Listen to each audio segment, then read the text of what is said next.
I'm Gigi Stone Woods at the LinkedIn offices in San Francisco. We're here to speak with David Mack, a former naval officer who's now an account executive at this top career online networking site. And while you're working at LinkedIn, you still just got back from Afghanistan in the reserves. What was that like? It was interesting. You know, it was definitely a transition going over there. Obviously, I was in the Navy while I was on active duty, but basically when I got mobilized, I was doing a lot of Army training. So I was called a combat advisor for the Afghan National Civil Order Police in Kandahar. So we were living in an Afghan base. Conditions weren't horrible, but they definitely could have been better. So, you know, coming back to LinkedIn and in Silicon Valley was definitely quite a change of pace. What was it like transitioning back into civilian workplace? Well, you know, when you're out there, obviously there's a lot of danger, but you're doing, you know, different things all the time. I think coming back to a civilian workplace, you kind of have to lower the operational tempo a little bit, you know, because I pretty much am in front of a computer all day and, you know, making calls and things like that. So you just got to kind of settle yourself down a little bit.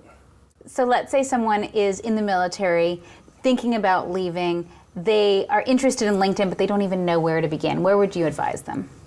I'd say just create a profile. Obviously, you go to linkedin.com, and you know some of the things you really want to do to help build out your profile is put a professional picture up there. You know, I usually recommend against putting something that's very military centric, so that that helps people view you in a more civilian light. You want to put a summary, and this would include just overall what your experience is, so what you've done, what you're doing right now, and most importantly, what type of aspirations you have.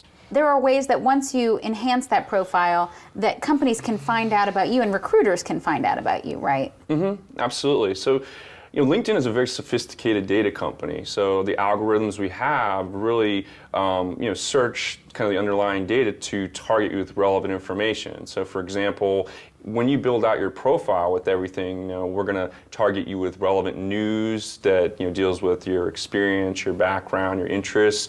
Also, when companies post jobs on LinkedIn, we're going to automatically place those jobs that are relevant on your LinkedIn profile pages. Conversely, recruiters are actually do proactive searches and reach out to you directly with opportunities. So be open to receiving those opportunities because you never know when something is going to come along that really is interesting to you. And the more information you put on your page, the more recruiters or other companies can find out about you and track you down. Exactly. Really what companies are looking for is, you know, how you can help them make money, how you can help them save money, or how you can help them save time, which obviously helps them save money. And there's a community network of other veterans. You actually reach out to them directly. First of all, it's a great, place where you can really find out from other people, how did you make this transition? There's a group specifically that we've gotten involved with recently. It's called the Veteran Mentor Network. And basically, it's a group of, I think, 1,600 people now. And, some veterans, some people that just want to help veterans. But basically, it's a place where you can really find out about industries, you can find out about training, contact hiring managers, those sorts of things. So once again, it's just a way to leverage the collective knowledge of those people to get jobs quicker. And that's where LinkedIn becomes especially valuable because a lot of people in the military don't have a civilian network yet. So they would only have this outlet to find out what companies people were at that maybe had left the military or, create one. Absolutely, yeah. I mean, and that's the thing.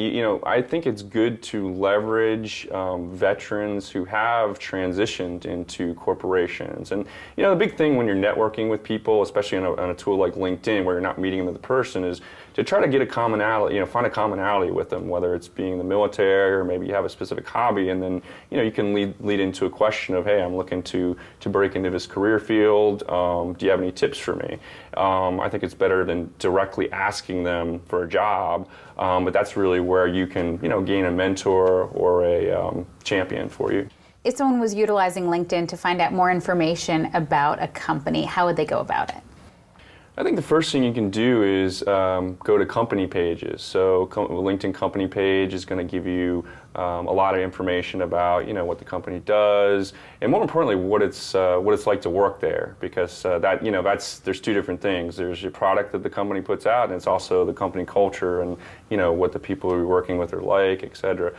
I think also, you want to try to look at people in your network who are either working for the company or connected to somebody at the company, and that way you can leverage them to get things like informational interviews. They can submit your resume, because that's always going to be the most important thing, is to try to leverage your network to get at least an interview or somebody on the phone with you, because that's really where you can sell yourself. We actually have a job seeker account that is a premium account with LinkedIn, where we're giving veterans a free year of membership. And what that allows us to do is to reach out to companies directly, and it also it's something that I recommend all veterans take advantage of. Thank you so much, David Mack from LinkedIn. Some really helpful job advice. I hope so. It's been a pleasure being here, and I appreciate you giving me the opportunity.